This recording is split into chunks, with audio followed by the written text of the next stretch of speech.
10 साल से उनको प्रताड़ित किया जा रहा है और परिवार मजबूत है, लेकिन सच्चाई सामने आकर रहेगी कैसे बोलूं?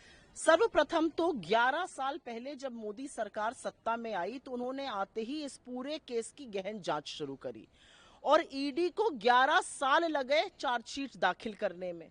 सर्वप्रथम तो मैं ये कहना चाहती हूं, इससे ज्यादा राजनीतिक प्रतिशोध का, पॉलिटिकल विच हंट का दूसरा कोई केस हो तो जरूर बताइएगा।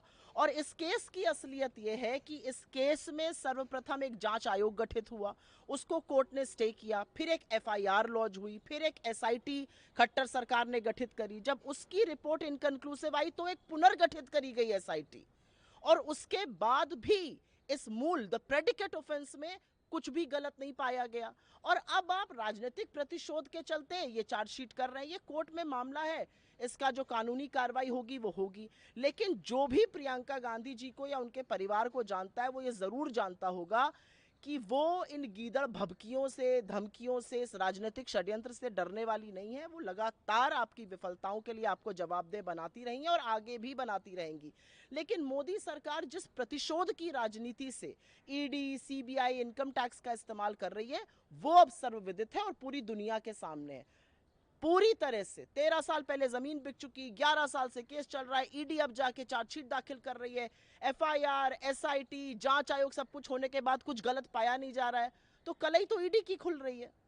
मैम, लेकिन एक और बड़ा मामला आ रहा है, जो खबर सामने आ रही है वो ये आ रही है कि ईडी ने अरेस्ट कर लिया है छत्तीसगढ़ के मुख्यमंत्री भूपेश बघेल के बेटे चैतन्य बघेल को, जो लिकर स्कैम जो था मल्टी करोड़ का, उसमें उनको गिरफ्तारी की गई है। उससे पहले आज सुबह वहाँ रेड हुई। ये पहला अरेस्ट तो है नहीं जो ईडी ने किया है, और ये पहली बार नहीं जब ईडी को मुंह खानी पड़ेगी। ईडी को तमाम बार कोर्ट में फटकारा है। आपके पास सबूत नहीं होते, आप मुंह की खाते हैं, आप लोगों को अरेस्ट करके राजनीतिक प्रतिशोध करते हैं। ये ईडी अब ईडी नहीं रही। ईडी एक जांच करने वाली संस्था, इंस्टीट्यूशन नहीं है।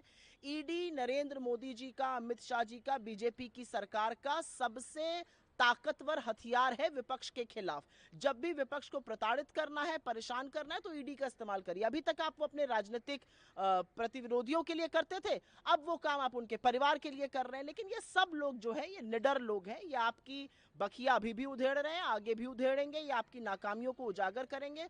भूपेश बघेल जी के लड़के को गिरफ्तार करना एक और राजनीतिक प्रतिशोध दिखाता है। How do you see the charge sheet has been filed against businessman Robert Vadra, and the former Congress president, leader of opposition in Lok Sabha, Rahul Gandhi, has said that his brother-in-law has been vindicated, has been tortured, harassed by the enforcement directorate for almost a decade. But his family members are brave enough to counter this thing, and the truth will prevail. What's your reaction on it?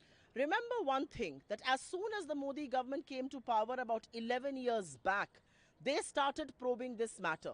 It took ED 11 long years to file a charge sheet. This charge sheet has been filed and charges of money laundering are being leveled, despite the fact that there was an inquiry commission that was stayed by the court. There was an FIR.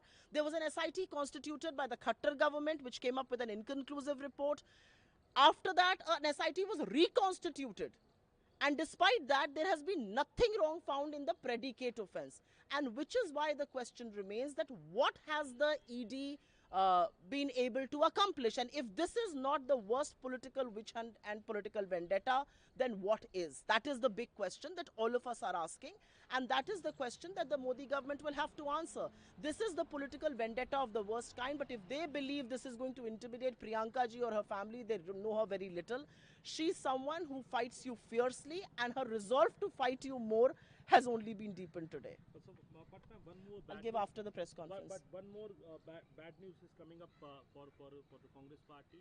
Former Chief Minister Bhupesh Baghel's son has been arrested by the Enforcement Directorate in Raipur. How do you see this?